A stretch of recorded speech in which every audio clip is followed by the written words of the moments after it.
And the hell begins! Oh no! Oh god. That's sand. It's rough, it's coarse, it's everywhere, and it takes way too- oh wait, that's the second stage. It's in my eyes! My eyes! Alright already. But yep, as you heard me and Koshi say numerous times, this is our least favorite zone in Sonic 3, and, well, not as bad as Labyrinth Zone from Sonic 1, but... Labyrinth Zone is worse, in my opinion, but if we're talking just in it's particular... just a slog. But mechanics, this probably is the worst in the whole classic Sonic trilogy. Yeah, mechanically this stage is awful. Well, I say this stage, but that's not entirely true. The first one's okay, like... First one's not that bad. Like, the quicksand gimmick can be a little annoying, but it actually has some interesting ideas around it. The second stage just throws all that away, just makes it a mess. Yep, a tedious, boring slog of mess. Yeah. Well, it's not always tedious, because sometimes there's quote-unquote auto-scrolling segments where you don't want to get crushed. Yep. Some segments of the stage just created just to be hard, and, oh boy! They got annoying. Yep, it's horrible. The only part of Sonic 3 I usually dread. The only part. Yep, the universally hated area in all of Sonic and Knuckles. And Knuckles. I mean, Sonic 3 and Knuckles. Yep, Knuckles 3 and Knuckles, whatever. They'll get it right. Knuckles 3 and Knuckles and Knuckles. Sonic, Knuckles 3, Knuckles and Knuckles. Knuckles? And Knuckles. Yeah. Featuring Tails and Knuckles. Featuring Dante from the Double Cry series. Wait. Wait, that's not Sega! I mean, wasn't Shin Megami Tensei, which is Sega, right? Because that's Atlas. Yeah, because Atlas is part of, Sega, Sega yeah. now. Yeah. That's another thing I've been wondering. How have you been feeling about them milking Persona 5? I don't completely resent them for it. I mean, it's like, we finally got a Muso, yeah, I think that's what it's called. The big beat-em-up Persona game. It was based on Persona 5. Well, it's like a pseudo-sequel in a way. Fuck. Yeah. At least they came up with a neat story for it, so I guess I can't fully rip on it. Yeah, it's technically a sequel to Persona 5, and I know my one friend was looking forward to it, but he's a bigger Persona fan than I am. But only because the only Persona game I played was 5. Oh, you haven't played 4 Golden, huh? I have 4 Golden on Steam, I just haven't played it yet. Some people say it's still the best one, although 5 has overtaken that for people as well. The thing with 5 is that it also carries a lot of the elements from the Shin Megami Tensei as a whole, which is something that I kind of do appreciate a little bit more. I was say, wasn't Persona basically a spin-off of Shin Megami Tensei to begin with? Yeah, I forget how it worked. It was like Shin Megami Tensei Persona, I think it was, because... Yeah, that was the first one or two of them, if I remember. Fuck! That was the first Persona game, but it was based off of the Shin Megami Tensei formula, so they borrowed it from that end. And then it wasn't until Persona 3? 3 was the first one that really changed the formula up as a whole, because instead of how it usually works in the original Persona and Persona 2, and eventually when it came back to Persona 5, is that the monsters are the personas that you're trying to hunt down, and basically what you're doing is trying to... You can do one of two things, which is either kill them or negotiate with them. You can either get a couple of different things from them, or you can also convince them to join you. Yeah. That's how it operated. I definitely need to play a Persona game. It'd probably either 4 or 5, although I probably really only have access to 4 since I don't have a Sony console and don't really plan on getting one. I was going to get a PS4 for cheap, but even then... At that rate, I'd say don't bother with the PS4 thing. Yeah, I mean, can't get a PS5 or a Series X or S right now anyway. Yep, unless you want to buy scalper prices. Fuck that. I mean, I've been looking at Series X's just to see if I can get one. If I don't see one that I can easily get, or they force me to get it with Game Pass, I was like, oh, wait a bit. Because I really only want it for those enhanced load times, but... Yeah, the enhanced load time's the only real I can wait a couple years. Yeah, I can wait a couple years. I'm a patient man. Where everybody's just like, yo, you need to get the next console to experience the greatest game we've seen in the next generation. Demon Souls remake! Does anyone who wants to tell them that there's remake in the title? Yeah. The only game in my case and Spider-Man Miles Morales that that cut out a lot of the stupid fluff from Spider-Man. Hey, it's still getting on PS4, you know. Yeah. The only game that I have any real care for in terms of the next generation for me is Ratchet and Clank. Yeah, that's the one, yeah. I'm hoping that the female Ratchet character, quote-unquote, isn't something that feels shoehorned in. I'm gonna expect good from Insomniac, but it feels like one of those things that could be like a shoehorn element. Yeah, I'm that hoping it's concerns me a not. little bit. Otherwise, I expect good from it. Because I have a little bit they've like higher rarely than- fucked up Ratchet and Clank. Like, higher than normal expectations for Insomniac because they usually do a good job. Like- usually. probably trying to think what the weakest game from Ratchet and Clank could be. Like, One for All could be up there as one of the worst. It's still fun. Yeah, One for All, I think, though, is also a case of, like, things going a little differently because it's a, whatchamacallit, It's a a beat 'em up. multiplayer as well. Yeah. It was fun for what it was. Because the worst game, in my opinion, that I played so far of the Ratchet and Clank games isn't even a Ratchet and Clank game, it's a, Clank? yeah, Secret Agent Clank. Well, that's a spin-off, so I can give that And a pass. also, and on top of that, it wasn't even made by Insomniac, and it's like, it shows. Oh, like Jak and Daxter 4. Ah. Shitzaru Games is one of the people, I think it was J of J's reviews that says it was a joke. It's like Shitzaru Games because they also ruined Sly 4 for a lot of people. For him in particular, especially. Oh, yeah. I heard there are actually some good things about Sly 4, but Story was not one of them. yeah, story I heard was bad, but the gameplay actually had some interesting ideas. Because you're playing as a bunch of different, Coopers. Yeah. Oh, it does remind me, I finally went through one of the games that you were telling me to look forward to. Spyro 3. Yeah? Loved it! Spyro 3 is great. Yeah, I say, like, I didn't know if I was gonna like it as much as Spyro 2, but it's weird. It feels more like Spyro 1 than 2, but it feels a lot more refined.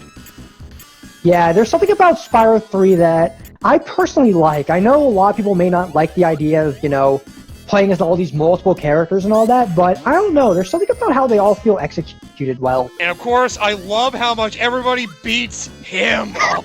That's the best part of that entire thing is just watching every single person give a piece of somebody else's mind. Like, My favorite one was Bentley. Oh, yeah. Just doing business.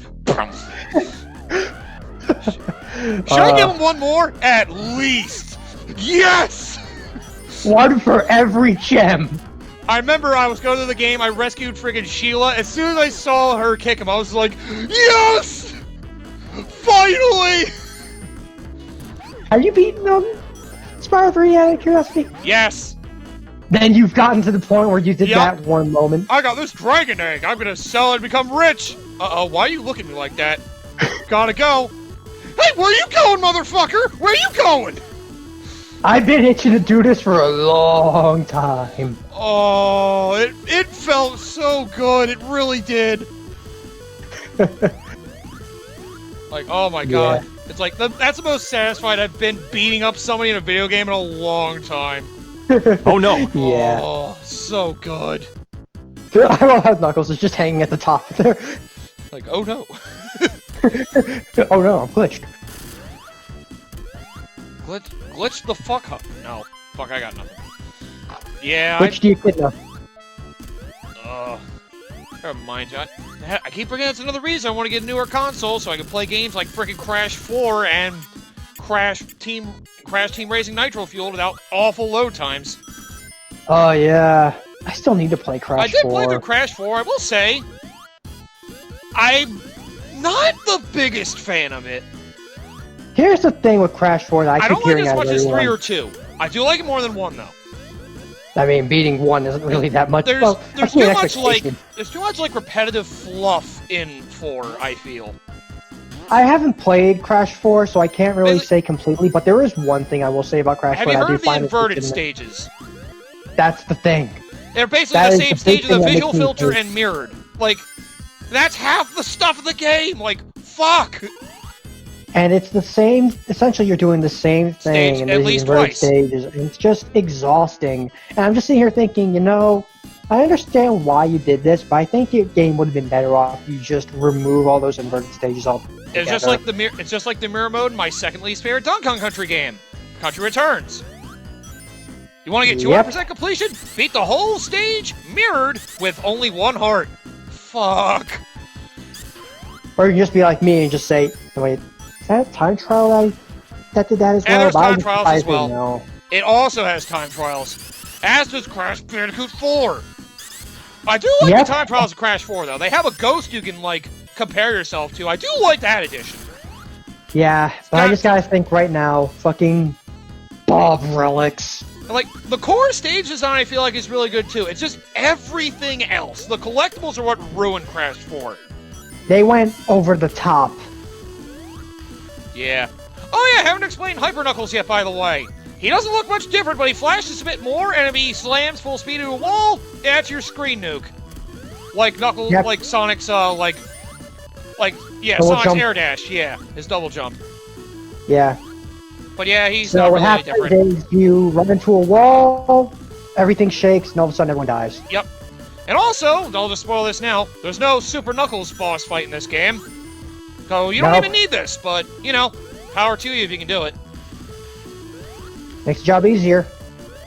Yeah, I'll say Crash 4. I really like the core level design. It has a lot of interesting ideas, carries a lot, particularly from 1 and 2.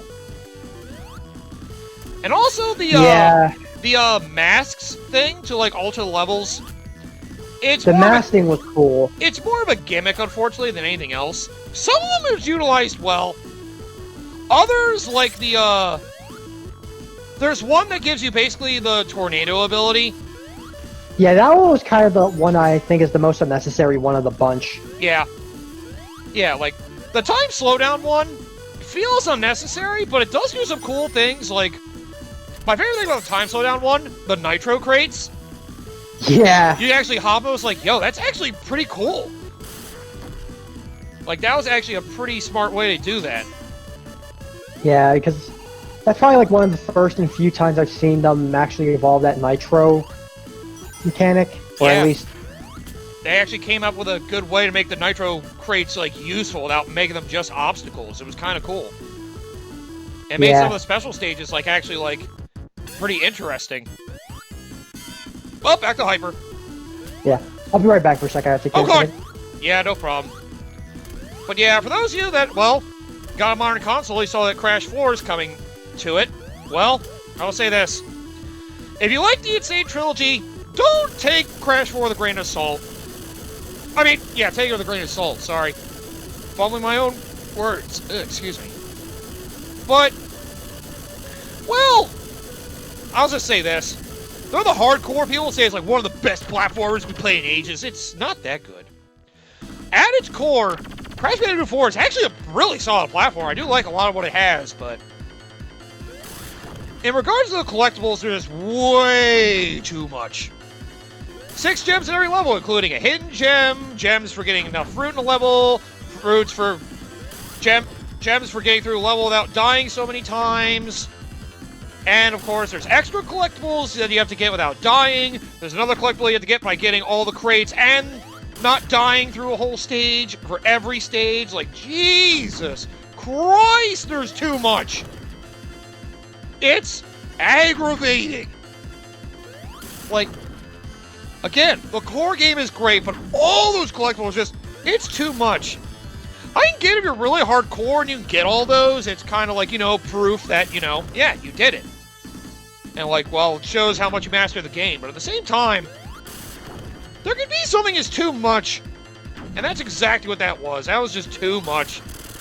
Yeah, that's kind of the problem with Crash 4 as a whole. Yep. You got the tapes you gotta get to without dying. You got the gems you have to do multiple conditions for. Finding the stage, getting fruit, not losing a lot of lives. And you have the insanely perfect relics, getting to the stage, getting all the crates without dying. Not to mention the time trials are still there. It's like, Jesus Christ! With the additional purple relics.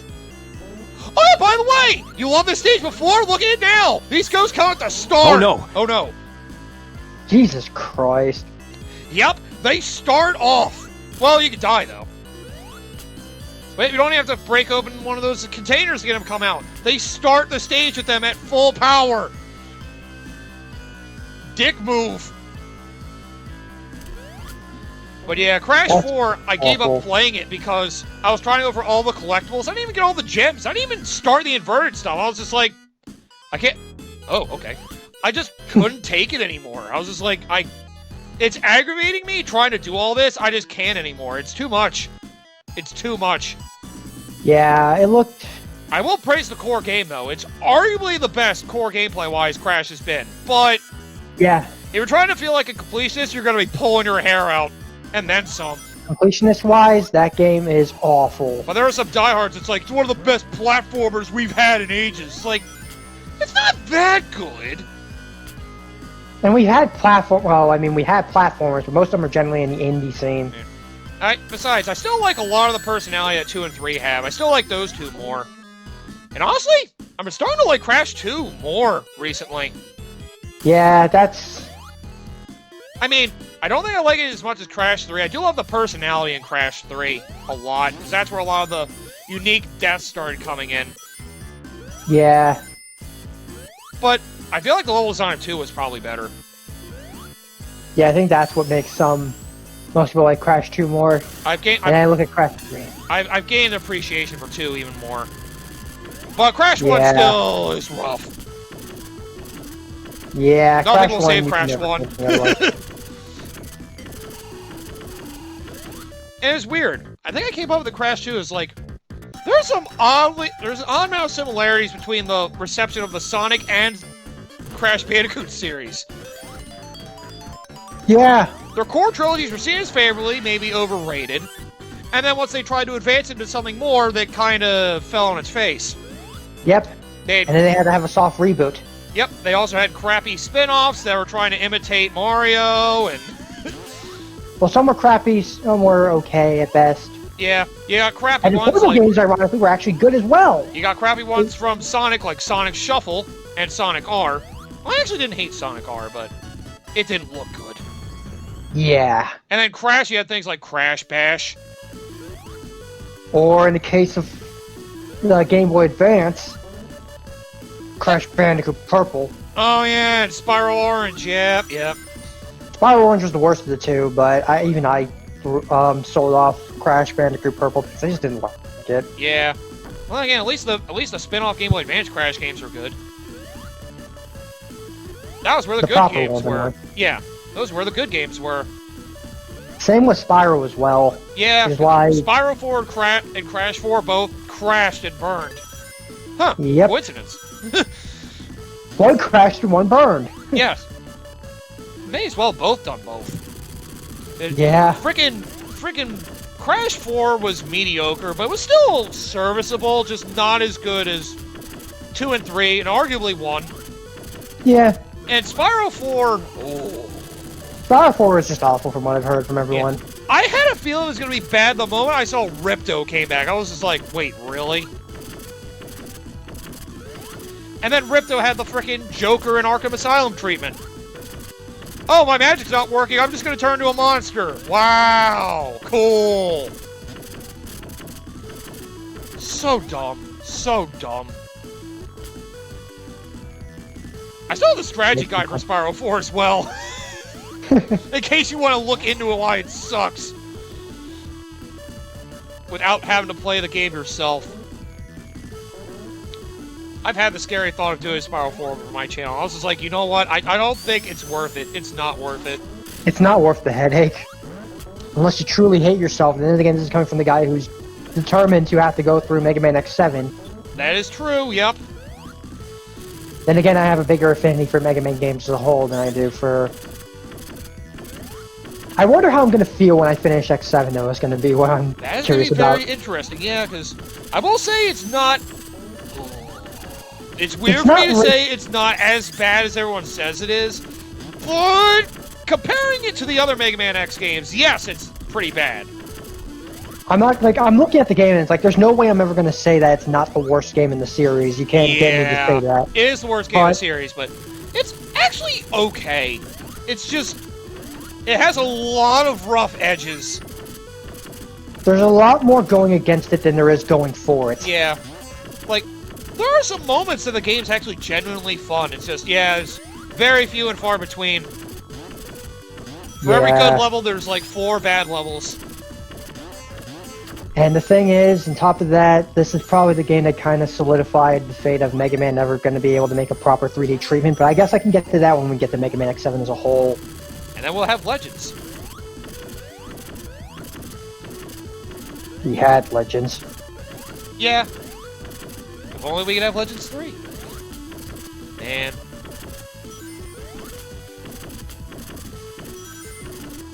Well, who knows? They seem like they've been caring a lot more about Mega Man lately. I know I've been hearing rumors they're supposedly announcing something Mega Man related this year. That's what the rumor's been saying. It's a Mega Man X game that's coming soon. It could be X9. I mean, they did hint that X could be coming back, so, you know. I think I came with the idea before, like, what would you want, ideally, the next Mega Man X game to be like? You know, here's the funny thing, because the way that the game ended in Mega Man X8 kind of makes it seem like it's impossible for it to be particularly in line with the Mega Man Zero games. Yeah. So what I'm thinking is maybe you could have it find some way to line up with Command Mission. Yeah, I mean, there's rumors like Command Mission could be in its timeline 100 years in the future, but And it's not solid proof, but... And Command Mission makes it seem like the future kind of changed into something completely different as opposed to what happened when you get to Mega Man. Yeah, that is true.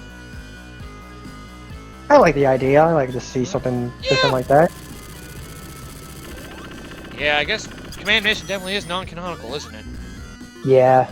I know it's non-canonical, but I always do like imagining it is just to see like some sort of alternate, like a shift in the timeline. I know it's kind of crazy to think that because, you know, Zelda does that as well, and not everyone's particularly fond of that, but I think it could work. Yeah. I was thinking gameplay-wise, I was kind of thinking, like, maybe I'd kind of want it to be like what they did with it in X4. Like, have each character, Mega Man, Zero, and Axel, all have their own campaign, and have all the levels be catered so each of them could go through it properly and experience their own story in a way. Like, I also would like it to... This is something that I want to see again, which is, you know, the attempt for a 3D game. But I want to see it work something like Ratchet and Clank.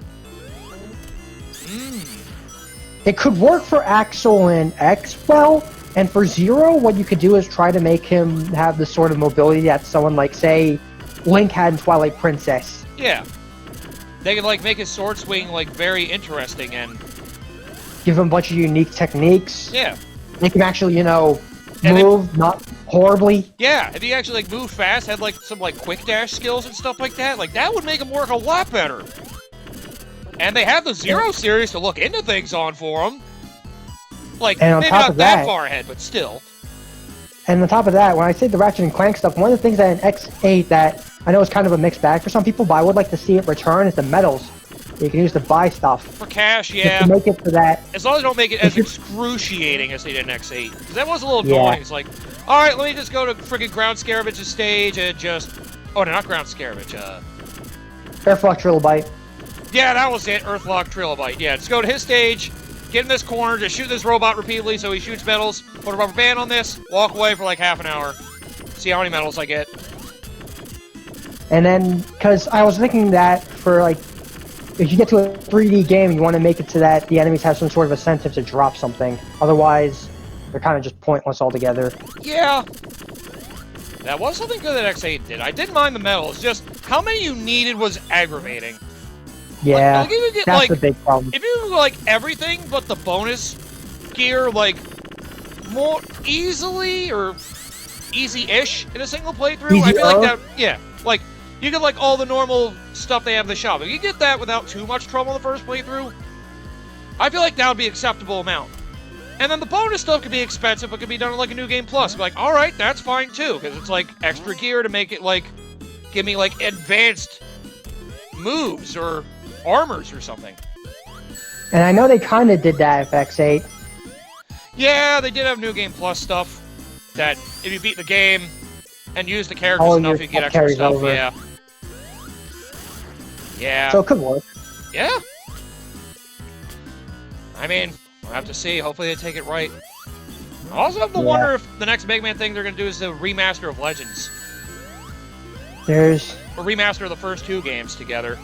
It could be Legends, because there's that, there's those 2, and then there's also Trombone, which hopefully they could possibly put that in as well. That would be nice. Another thought that crossed my mind in regards to the Mega Man games. What if they try to make another modern rendition of Mega Man 5 on Game Boy?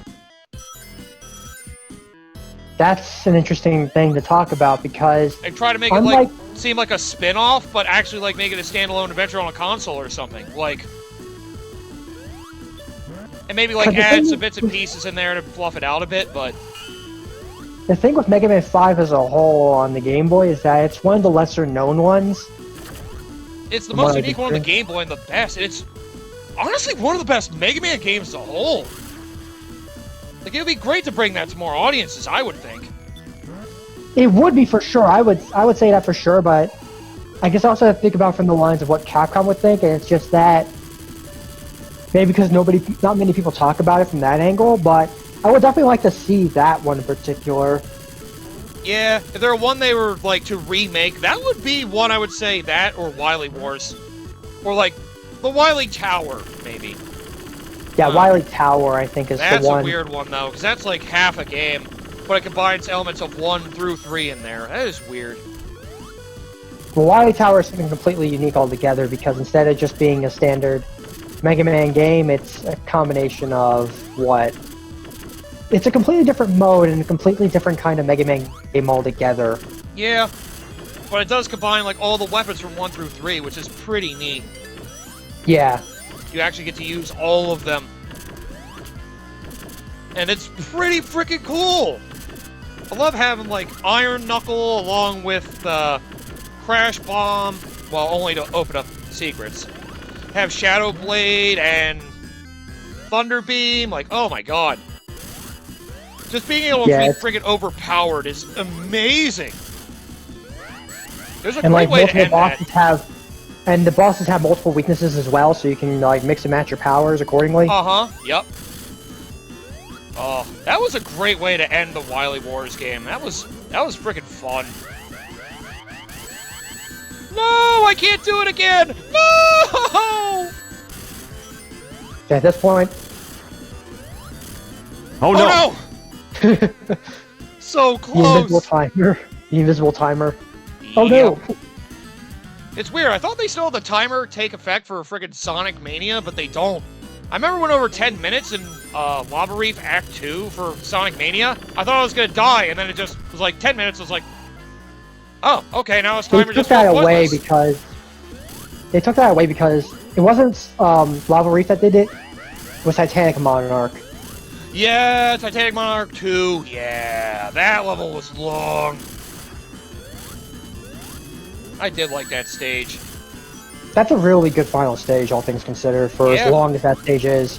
Yeah. But it's the final stage. You gotta make it hard. Oh, yeah. And hard they did. A lot of Sonic 1 in that final stage, it felt like. I saw some Sonic 1. I saw a bit of Sonic 3 in there with those weird... oh, the orbs, yep. Yeah. For those special stages, yep.